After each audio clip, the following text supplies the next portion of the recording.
Hello, everyone. Again, my voice is so scratchy.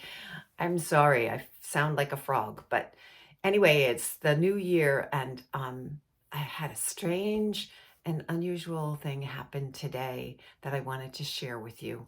I'm Kate Luce, the Everyday Intuitive, encouraging you to find the Everyday Intuitive in you. And I want to share today, as I do every day, I write every single day. Well, almost every single day. Almost. Um, and kind of channel information from my guides and whoever it is that I speak to, who speaks through me. And normally, when I'm ready, I usually start out by writing something myself, kind of just, excuse me, contemplative, looking out my window, talking about what's happening. And then when I'm ready and I feel like I'm in a higher state, I just ask a question that I learned from Lee Harris. What does my soul want to say to me today? Or what do my guides have to tell me today? What's important for me to know? Well, today I just started writing. It's the 1st of January of 2025. And what came through, I felt like I was channeling already and I didn't know it. And so I want to share this with you because I think it's really important. And then I'm going to try to just do a little channeling to see alive, to see if there's anything else that they want to tell us. But in the meantime, I want to share this with you. It is here, 2025. The long-awaited year is here. It is promised to be like no other we have experienced in this lifetime or in any earthly lifetimes. And this is information that I've gotten from people that I listen to, people like Lee Harris and Joy Kingsborough and lots of other people.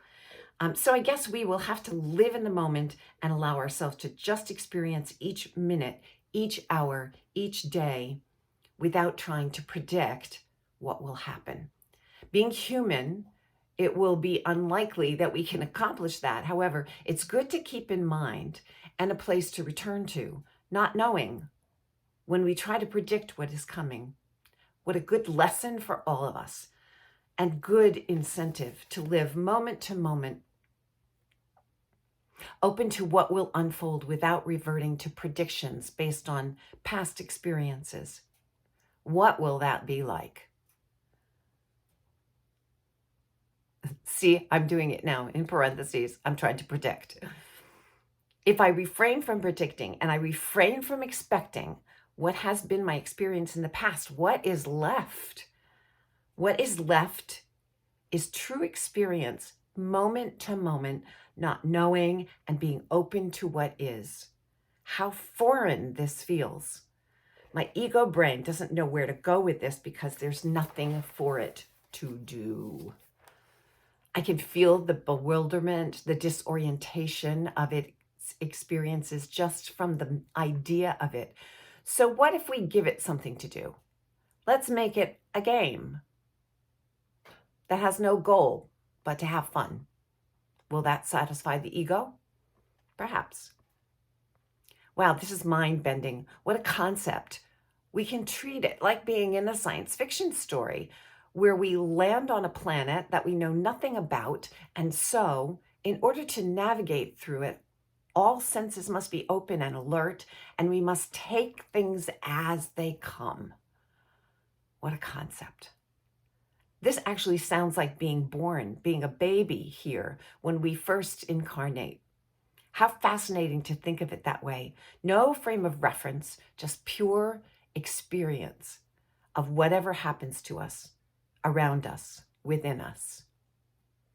But of course, babies are not blank slates because, as I have found, they come with filters of inherited emotions, beliefs, past life experiences, in-between life experiences, etc.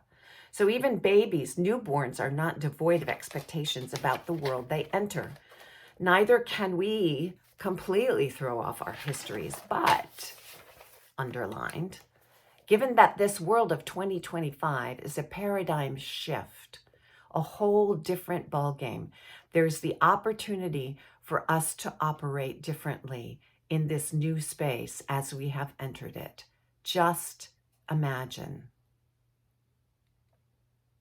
Just imagine.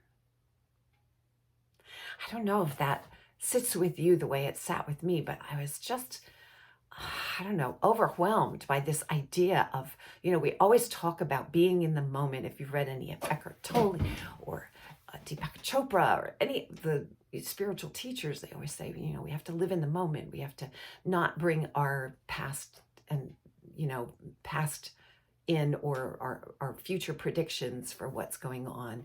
We just have to live in the moment. But think about this. If this is indeed the paradigm shift that they're talking about, and I believe it is, and the next few years will be the same, if we can approach it as though we have no expectations and as just like being in that moment, what will that be like? I don't know, but I think it's worth taking a look at and trying to experience it that way. So I said I was going to try to channel something, but I think that I'm going to try to do that a little bit later because I want to just be able to get this out. I think it's really important. It feels important to me. Perhaps it will feel important to you too.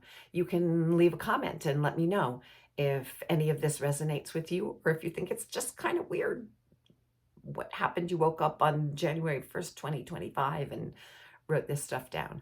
Anyway, I hope that it will speak to some of you, and I appreciate you listening, and I will talk to you again soon.